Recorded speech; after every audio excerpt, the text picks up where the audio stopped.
लड़की पे या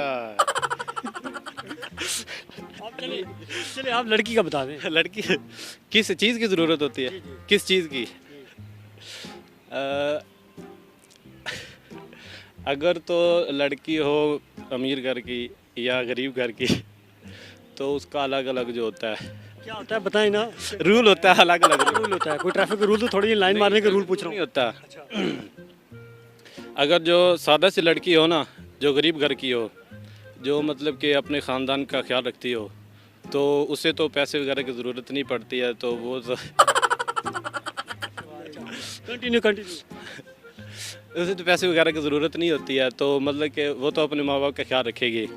और जो अमीर घर की होगी मतलब कि अय्याश वगैरह, वो तो ऐसे भी पड़ जाएगी बातें करने से, आपको जो भी है। उसके लिए किस चीज़ की लाइन मारने के लिए ज़रूरत किस चीज़ की ज़रूरत पड़ेगी आपको? आपको पैसे की ज़रूरत होगी, अगर अय्याश औरत होगी